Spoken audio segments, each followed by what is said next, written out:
Bonjour à tous et on se retrouve pour la review 14. Cette fois-ci on est avec Spice & Wolf, donc une série en 16 tomes, donc on a le premier ici, le dernier ici. Et une suite à la série avec d'autres personnages qui est Wolf et Parchemin si je ne me trompe pas. Où il n'y a que quelques tomes pour le moment. Donc alors, cette série là du coup est d'abord centrée sur ces deux personnages là. Lawrence si je ne me trompe pas, qui est un marchand, et Holo qui est la fille renarde. Hop là. Donc, on a un peu à chaque fois aussi les cartes, donc ça c'est bien. On a les personnages au départ. C'est sympa. Ça va être un peu un manga qui va nous parler un peu de comment l'argent fonctionne en même temps. C'est un peu une aventure entre du coup le marchand et la fille renarde, où ils vont faire un voyage ensemble jusqu'à ce que la fille renarde retrouve son chez soi. Ça va être le but du voyage. Et du coup le départ, ça va être bien évidemment... Ah oui d'ailleurs.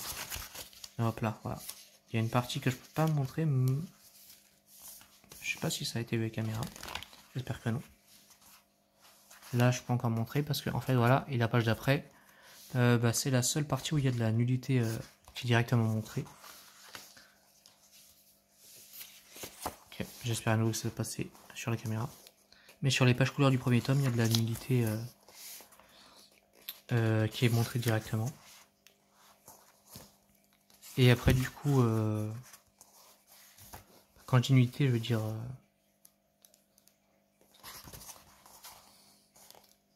nudité tout simplement quoi, mais en gros, dans les autres tomes, voilà, ça sera caché par des cheveux ou autre chose, il y aura toujours un truc à cacher. En fait, c'est juste dans le premier tome où du coup, il y a de la nudité sur les pages couleurs.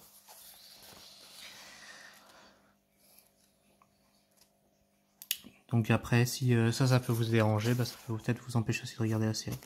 Mais du coup, voilà. Au départ, du coup, ils vont se rencontrer. En fait, elle va se cacher dans son chariot. Et du coup, après une discussion, ils vont se tomber d'accord pour faire un voyage ensemble. Et du coup, évidemment, elle va écrire tout le temps cacher ses oreilles, quoi, pour pas qu'elle soit connue comme une louve. Elle se cache en tant qu'humaine, quoi, tout simplement. Et ça va être du coup un voyage en même temps. Il va y avoir un peu des péripéties en même temps avec ils vont avoir des ennuis liés à cause de la politique marchande de certains autres personnages. Puis là voilà, par exemple, on nous explique en même temps quelques notions sur l'argent, donc c'est assez bien en même temps, c'est un peu éducatif. Donc voilà, c'est basiquement du coup une aventure entre deux personnages. Ils vont avoir du coup des péripéties donc un peu classiques en soi, mais qui nous apprend en même temps pas mal de choses sur l'argent. Sur comment la circulation est extrêmement, la distribution, etc. etc. Et voilà, donc c'était une petite explication pour Spice & Wolf.